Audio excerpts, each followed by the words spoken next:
જે પણ વિદ્યાર્થી મિત્રો પેરામેડિકલ કોર્સમાં એડમિશન લેવા માગે છે તો એમના માટે એક લેટેસ્ટ અપડેટ આવી છે। તો વિદ્યાર્થી મિત્રો તમને અહીંયા દેખાતું હશે આ મેં મેડ ગુજરાત નામની વેબસાઇટ છે ઓપન કરી છે। જો તમને પેરામેડિકલ કોર્સ વિશે વધુ લેટેસ્ટ અપડેટ કે વધુ માહિતી જોઈતી હોય તો તમે આના પર વિઝિટ કરી શકો છો। હવે વિદ્યાર્થી મિત્રો લેટેસ્ટ અપડેટ શું છે એની વાત કરીએ તો વિદ્યાર્થી મિત્રો તમને અહીંયા દેખાતું હશે જે નર્સિંગ ફિઝિયોથેરાપી જેવા અન્ય પેરામેડિકલ કોર્સમાં એડમિશન લેવા માગે છે તો વિદ્યાર્થી મિત્રો તમને અહીંયા દેખાતું હશે 9 ઓગસ્ટના રોજ સાંજે અપડેટ આવી છે। હવે અહીંયા લખ્યું છે અપડેટેડ મેરિટ લિસ્ટ, એટલે તમારું જે મેરિટ લિસ્ટ હમણાં ડિક્લેર થયું હતું તમને અહીંયા દેખાડું તો અહીંયા લખ્યું છે કે મેરિટ લિસ્ટ સંદર્ભમાં આપની કોઈ રજૂઆત હોય તો તારીખ 1 ઓગસ્ટથી 6 ઓગસ્ટ સુધી સવારે 11 કલાક સુધીમાં જરૂરી પુરાવા સાથે વોટ્સએપ મોબાઈલ નંબર અથવા ઈમેલ આઈડી પર મોકલી આપવાનું રહેશે, બરાબર છે। એટલે જે તમારું મેરિટ લિસ્ટ જે છે એ 1 ઓગસ્ટના રોજ ડિક્લેર કરવામાં આવ્યું હતું તો final merit list updated merit list એ હવે ડિક્લેર થઈ ગયું છે।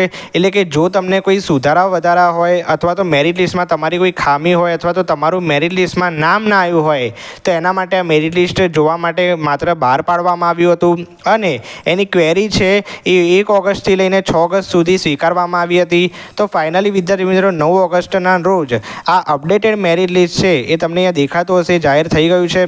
તો જે પણ વિદ્યાર્થીઓ પેરામેડિકલ કોર્સનું રજિસ્ટ્રેશન કરાવ્યું છે તો એમનું આ મેરિટ લિસ્ટમાં જે સુધારા વધારા સાથે જે અન્ય અપડેટ થયેલું મેરિટ લિસ્ટ છે એ જાહેર થઈ ગયું છે। તમને અહીંયા દેખાતું હશે general merit list, user ID પ્રમાણે મેરિટ લિસ્ટ, એસસી કેટેગરીવાળા વિદ્યાર્થી માટે merit list, ST, SC, BC, બરાબર છે। તો તમામ ઉમેદવારોનું મેરિટ લિસ્ટ જે છે ડિક્લેર કરવામાં આવ્યું છે। હવે વિદ્યાર્થી મિત્રો અહીંયા લખ્યું છે દિવ્યાંગતાની કેટેગરીમાં અરજી કરેલ વિદ્યાર્થીની પ્રવેશ લાયકાત નક્કી કરવા માટેની દિવ્યાંગતા ચકાસણી કાર્યક્રમ ચાલુ હોય તે વિદ્યાર્થીનું મેરિટ લિસ્ટ મેડિકલ બોર્ડનો કાર્યક્રમ પૂર્ણ થયા બાદ જાહેર કરવામાં આવશે।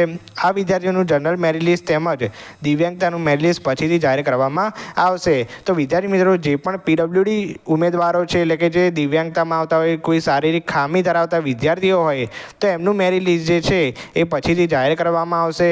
ત્યારબાદ આજે જ જે પીડબ્લ્યુડી સ્ટુડન્ટ માટે અપડેટ આવી હતી એની વાત કરી નાખીએ। પર્સન વિથ ડિસેબિલિટી એટલે કે જે પીડબ્લ્યુડી કેન્ડિડેટ દિવ્યાંગતા ધરાવતા વિદ્યાર્થીઓને જણાવવાનું કે જેઓને મેડિકલ બોર્ડ દ્વારા પ્રવેશ માટે લાયક કરેલ નથી અથવા પીડબ્લ્યુડી કેટેગરીમાં પ્રવેશ લેવા માટે લાયક કરેલ નથી તેવા વિદ્યાર્થીઓ મેડિકલ બોર્ડ અપીલ ડીન બીજે મેડિકલ કોલેજ અમદાવાદ ખાતે પીડબ્લ્યુડી મેડિકલ અપીલ બોર્ડ 24-25 સમક્ષ દિવ્યાંગતાના પ્રમાણપત્ર સહિત ચકાસણી માટે હાજર થવાનું રહેશે, જેની તારીખ ખાસ યાદ રાખજો જે પણ પીડબ્લ્યુડી કેન્ડિડેટ છે, ક્લિયર।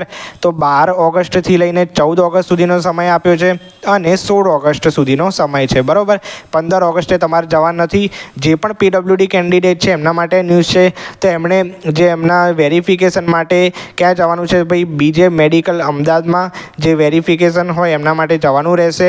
એટલે કે એમનું મેરિટ લિસ્ટ હજુ સુધી જાહેર નહીં થયું અને એની તારીખ અને સમય ખાસ યાદ રાખજો 12 ઓગસ્ટથી લઈને 14 ઓગસ્ટ સુધી અને 15 ઓગસ્ટ નહીં પરંતુ 16 ઓગસ્ટ 2024 સુધી છે, આટલું ક્લિયર। અને એનો સમય છે સવારે 9 કલાકથી લઈને 11 કલાક સુધી, બરાબર। એટલે કે 9 વાગ્યાથી 11 વાગ્યા સુધીમાં તમારા કામ પતાવી દેવાનું છે। તો ફોર પીડબ્લ્યુડી કેન્ડિડેટ દિવ્યાંગતા ઉમેદવારો માટે વાત કરી, ક્લિયર। તો તમારું અપડેટેડ મેરિટ લિસ્ટ તમારે જોઈ લેવાનું છે। તો અહીંયા આપણે જોઈએ જનરલ મેરિટ લિસ્ટ।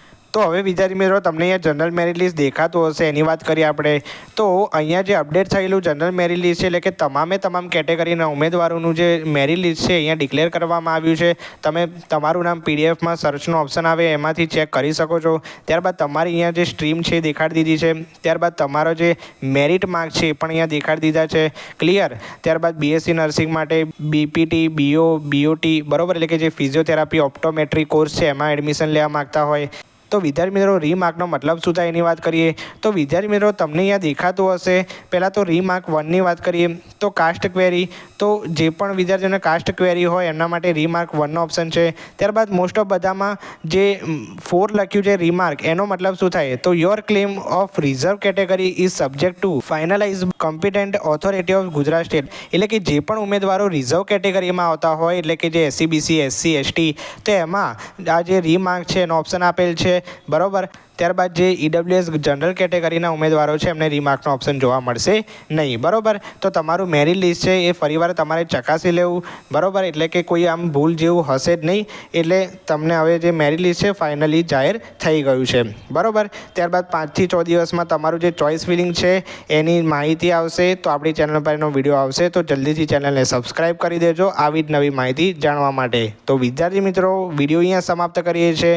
વિડીયો પસંદ આવે તો વિડીયો લાઇક જરૂરથી કરી દેજો. ચેનલ પર ન હોય તો ચેનલને સબસ્ક્રાઈબ જરૂરથી કરી દેજો. મળીએ છીએ હવે નવા વિડીયો સાથે. ત્યાં સુધી ગુડ બાય. Thank you.